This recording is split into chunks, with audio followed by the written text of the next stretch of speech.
What's up, guys? Today we're working on the old lady's Vic, doing a little bit of the cooling system maintenance. See, over here we finally bit the bullet and bought a brand new radiator. And while we're in there, I noticed our clutch on our mechanical fan seemed to be worn out. And we also have a LCM lighting control module for the inside of the Vic. Ours hasn't completely failed yet, but we've lost a couple functions out of it. We don't have the, what do you call them, the hazard lights and whatnot. We don't have hazards, and one other thing wasn't working right. I don't remember now. But that's all controlled in this little doomahickey. He pretty much handles everything electrical wise that isn't the engine and transmission. And the brake lights. I think my brake lights are separate from him. But everything else that goes on inside the car, all your powers, comes from that guy. We tried years ago to replace a relay to get the hazards to work again, and then I found out the relay was inside of him. So we just ignored it for years. Until one day the car broke down and I thought the LCM was failing, and it turned out we had a bad battery connection. Either way, let's put it in and have hazards again. And it turns out that LCM is a very, very common failure point on these cars. He's like the weakest link in the whole electrical system, on account of inside this tiny little box there's a lot of relays. You might be able to get you in the light. See those two right there? Those are headlight high and low beam. Those are the biggest relays, but there's a handful of other ones. And it wasn't the best idea to pile that many relays handling all that much current on one circuit board. She tended to overheat and desolderize herself over the years. So that's why that's a common problem in these cars. And the reason why we've never had ours completely fail is probably because a few years ago I did videos on putting relays on the headlights on these old Fords. And I only did that because the lights were dim and, the juice wasn't flowing to them as well as it should have been. Didn't even realize that I was performing half of a recall on these cars, because the way they fix these things overheating is they added a second bank of relays to sit on top of it, and then that took the high current coming out of these relays and put it in those relays. So the guys inside the box were only triggering the relays outside the box rather than handling the whole current load. And of course, we've never had that. This car has never had that recall done. But us putting in our own relays on the headlights, I would imagine, took enough load out of there that's why ours has never failed. Even though I thought it did before, and it was, battery connection. Don't worry about that, that's fine. But anywho, and getting started here, we're gonna start getting our plastiques and our fan shrouds, the electric fan, all that moved out the Whitward, because we're replacing on the radiator and the coolie guy first and foremost, on account of, don't think I ever told you fellers, but I finally fixed the temperature gauge in the car. She works, and then she let us know that the car runs a little bit hot. Doesn't overheat, but instead of your temp being in the middle of the gauge, he's like, borderline overheating, not quite, but you better do something. I know, right? A Crown Victoria overheating? That doesn't happen. But back to my radiator. Some of y'all that have been around long enough may remember this car's been through a few accidents, and our original radiator got twisted up pretty good. Wasn't actually leaking, but I was worried it would leak, so I put this other radiator in that I had, and it came from a 92 Crown Victoria that's parked over there. Yeah, you'll never guess, the 30-year-old radiator finally started leaking. And, well, actually, it started leaking a few years ago, and then I put the stop leaks to it, and then it was fine for a while, and now it's 117,000 degrees outside every day, and pretty sure in stopping up the leaks in my 30-year-old radiator, in my 23-year-old car, math. That's wrong.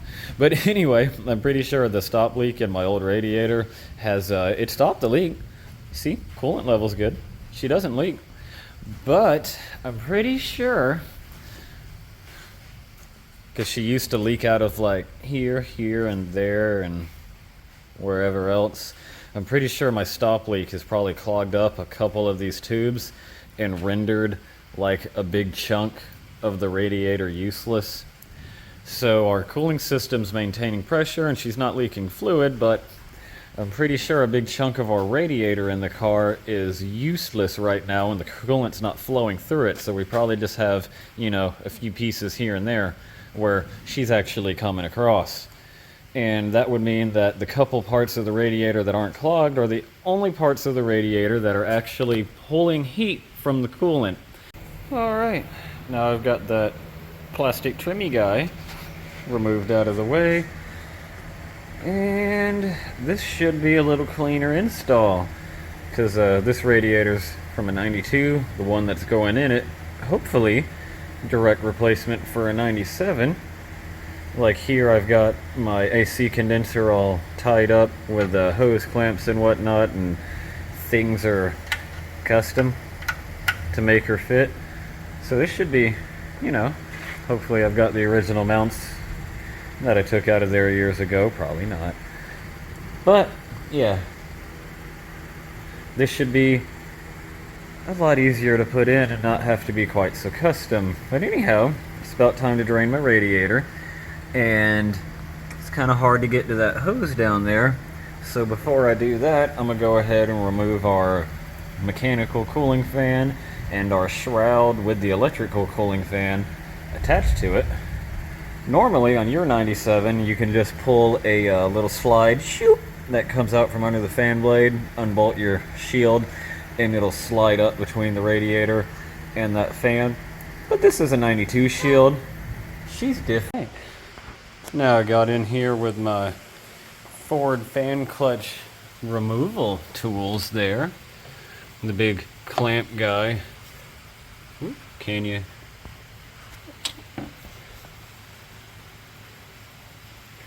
That big clamp guy comes down here and gets a hold on the side of these 4 bolts, and then the big wrench grabs that nut, and then you get to spin the guy loose.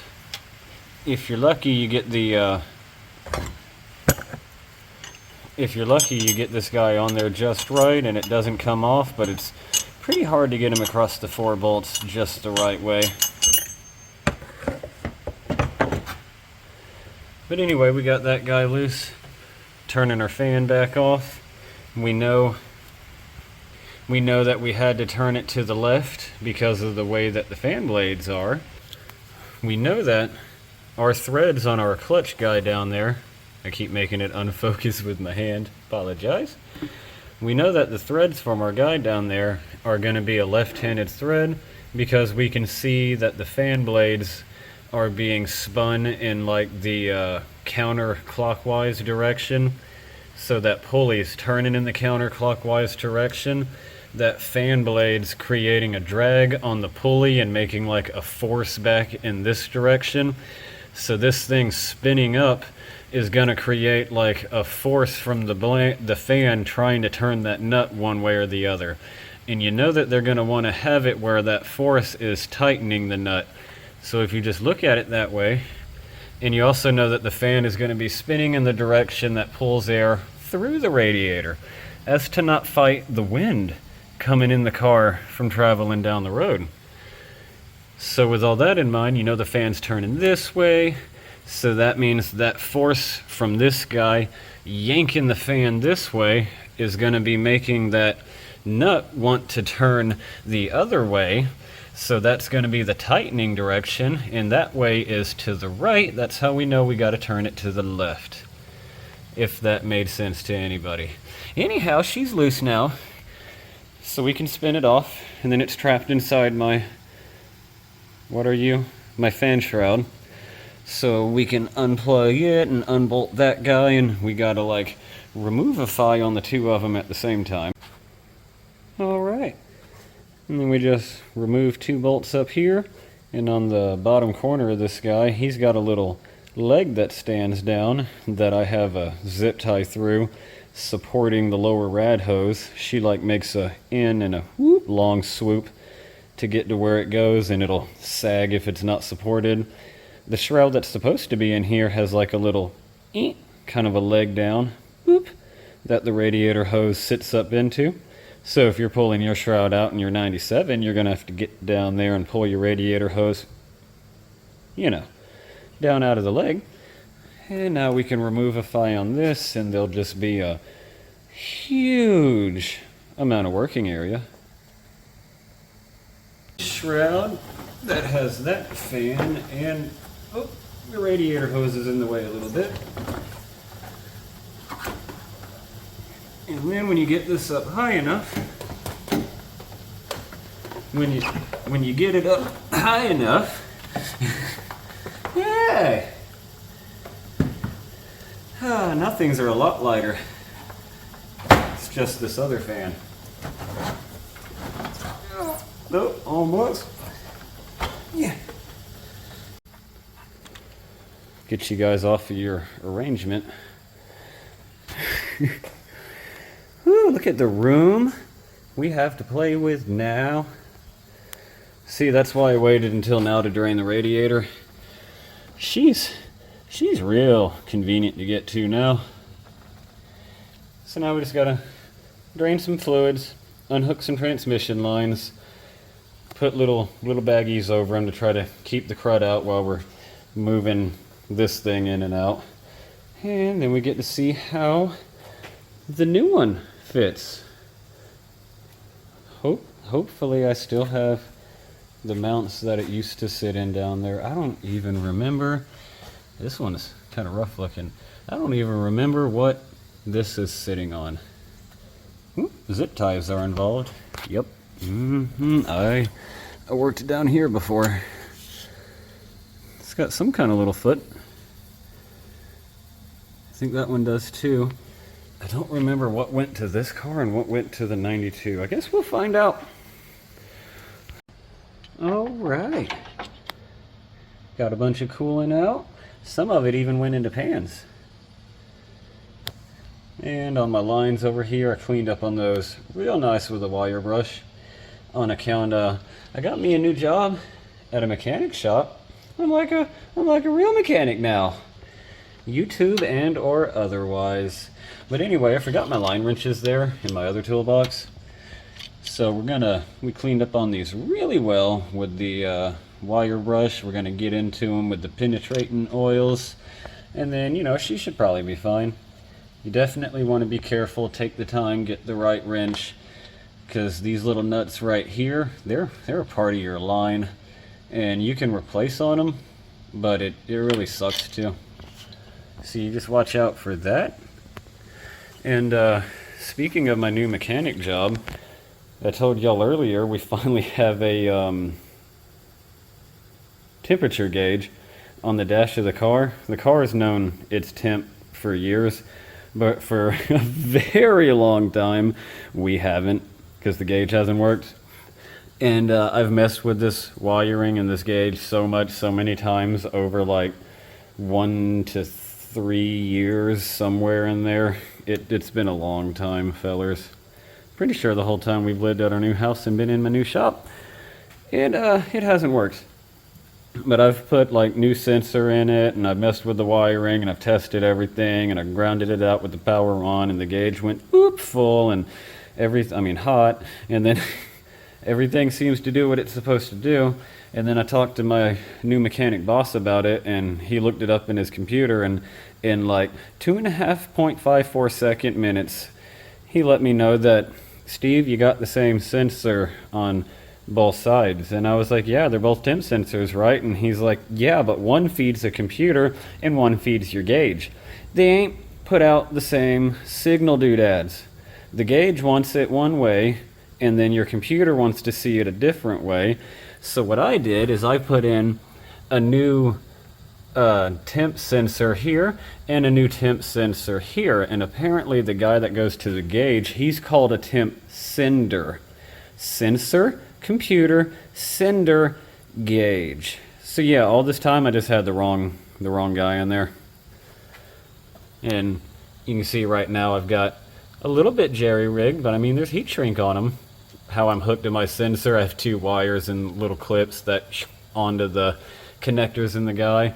On account of the actual connector that you need to plug into that is like $75 or some nonsense, so I already had the connectors in the heat shrink. But yeah, anyway, that's why the temperature gauge works now, all of a sudden. That's also how we know that she's been kind of struggling a little bit to maintain temp, especially with it being 102 million degrees outside. So yeah, let's keep taking the radiator out. Alright, got my upper mounts loose. She's just freestanding. Got the transmission lines loose and capped them off so when I throw dirt everywhere, I don't risk getting any into my transmission fluid, because you know these old Ford transmissions with 100 million thousand miles on them, they have a hard enough life without getting dirt in those lines. And it's about this point I noticed she's actually got a drain. Well, you know, I kind of just prefer the take it off, let it all come out at once. Oh, move the pan, type of method anyway. Alright, so now we're going to go ahead and get her ripped up out of there. Alright. I got all the dead grass out of our AC condenser up here, because that's really important on the wife's rig. Make sure that thing's as good as it can be. And then I kinda prematurely cleaned up my, what is that guy? Radiator support subframe, bottom half of this feller. The paint's holding up pretty good on it. Yeah. Painted that like a year or so ago when we did the whole crash repair. But anyway, I probably cleaned up on it a little prematurely, because now it's time to push the rig out the door and flush the engine and heater core, because they're full of the stop leak and we don't want none of that in our new radiator. Nope. Alright, now we're pushed outside, and the reason we pushed it, even though we could have just fired it up and drove it, was our transmission lines here. If you start the old rig up, the trans is going to start pumping fluid, and it's going to meet your tape at pressures it cannot withhold. So yeah, if you do that, you'll make a really big mess. That's why I pushed it backwards. But anyway, now it's time to do the flushing, and I took my heater hoses loose. We're going to put the hose to the heater core, and we're going to plug our one hose here that runs off that way, and we're going to pump water through the hose that goes straight to the water pump, because we want to hit it right at the water pump and try to get all up in the system and flush it with a whole bunch of water and let it run out our lower radiator hose. Ideally here, I should have bought a new thermostat to go along with this whole operation. Would definitely recommend you do that. But anyway, ideally I should have bought a new thermostat, and then I'd have that housing off, and then you just pump water in from the top and let it come out the bottom. But you know, we'll hit her at the water pump and then back and forth and all over and a whole bunch. Starting to get cleaner. I started up over here in a reservoir, and before I pumped water through the reservoir of the motor, I dumped some Dawn dish soap, whatever it is. Palm olive. I think she was spearmint flavor. But I pumped some of that into the motor and into this guy, and so far it's done a pretty nice job cleaning up all the deposits and the doodabbies that are left over in there. So I think we might be able to see through the old reservoir a little bit better. Oh, also, you can tell by the way that it is that the dish soap went on through. That should hopefully, you know, that stuff's a degreaser. It did a good job in there. It should hopefully help grab a bunch of the gunky, nasty stuff and my stop leak out of the motor and pull her on down. Yeah, it looks kind of funny. All right.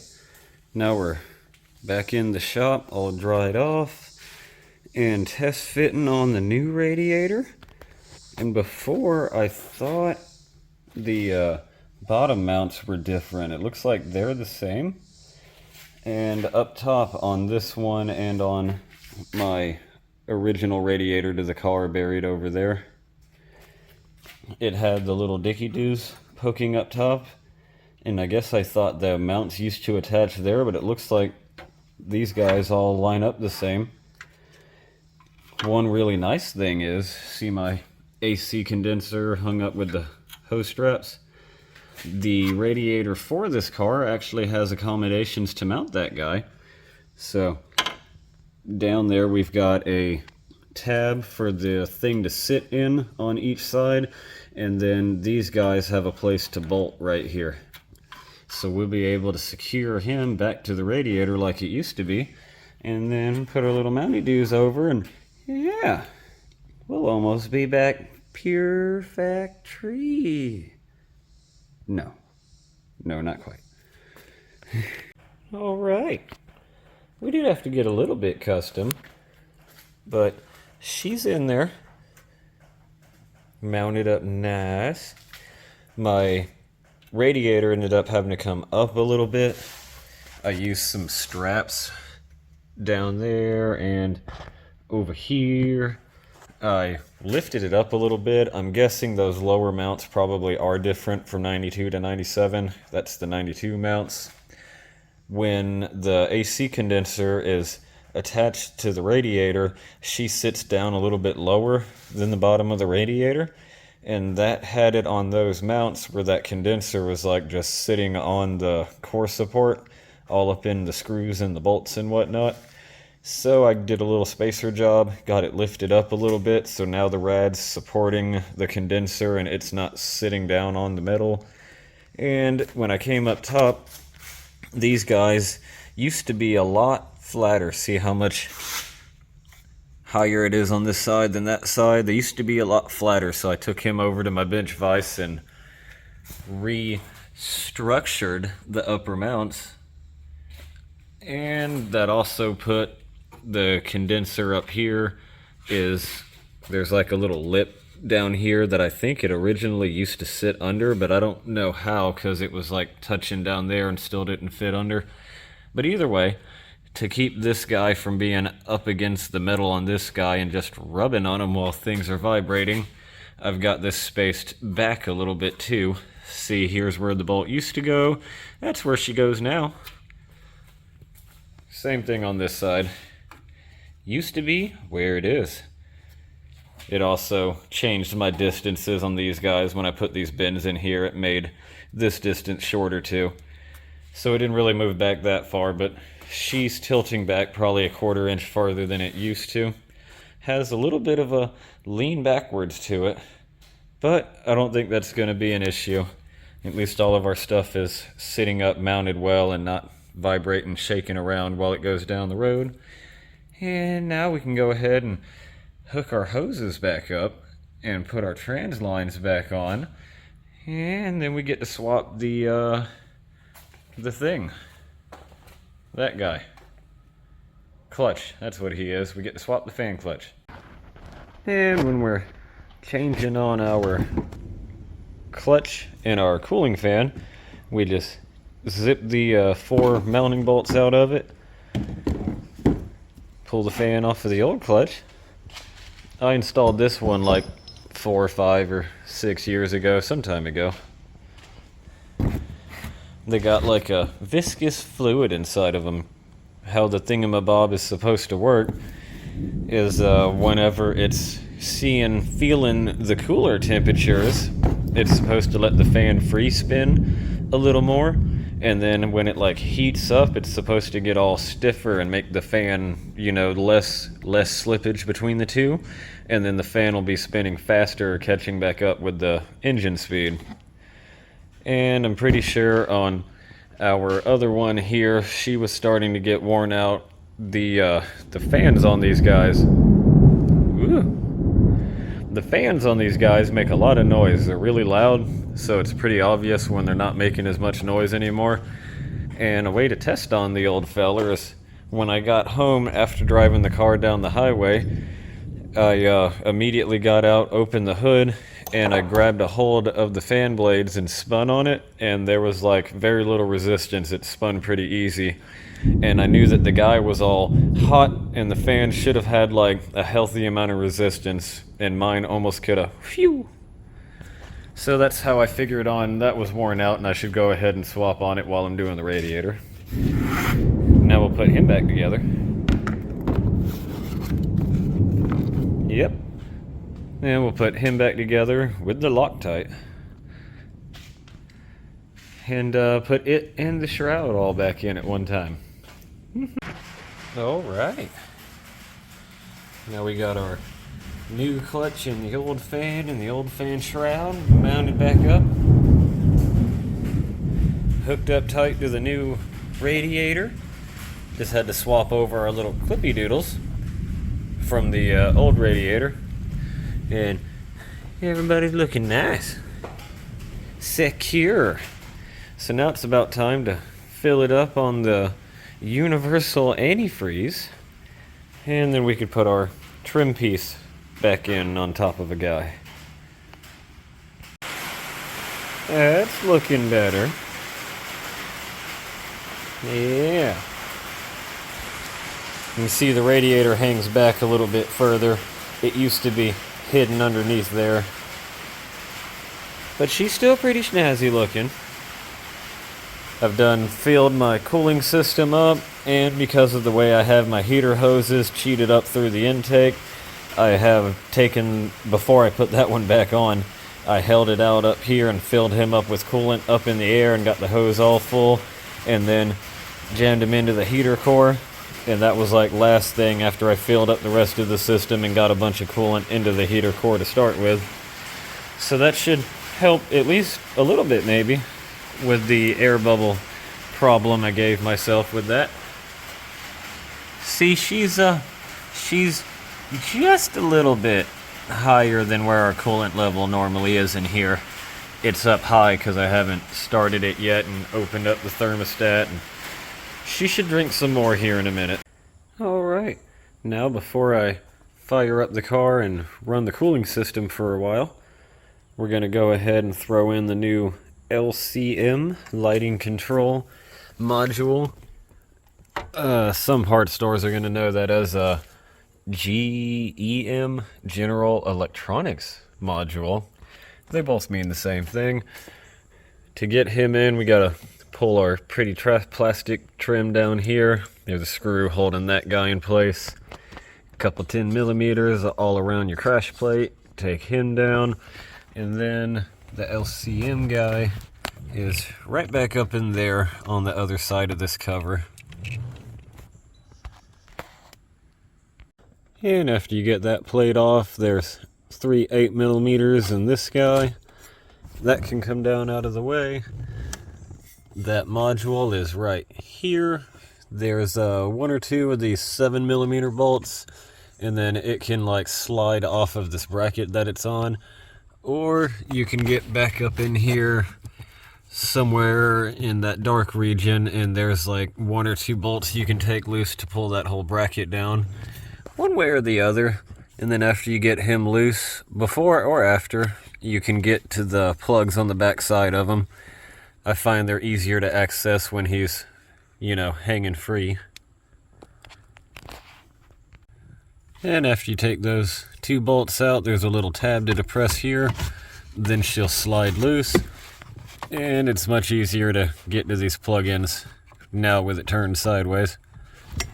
And then we just do the switchy swap onto that guy.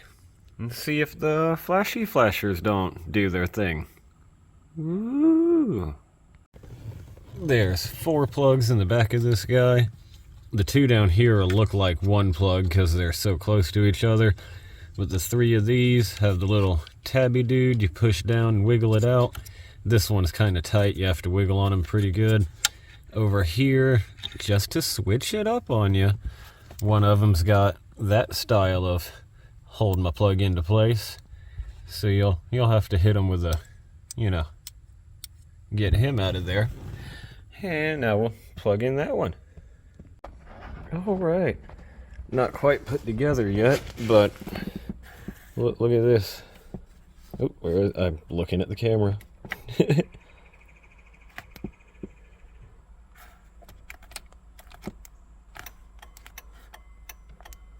Ooh. Is it doing all four of them? Oh, look at that. We got the freaking hazard lights. That's brand new. The whole time we've owned the car, which has been like 6-7 millennia, something like that, years, we haven't ever had hazard lights working. So that's cool. It's pretty neat. It's pretty neat.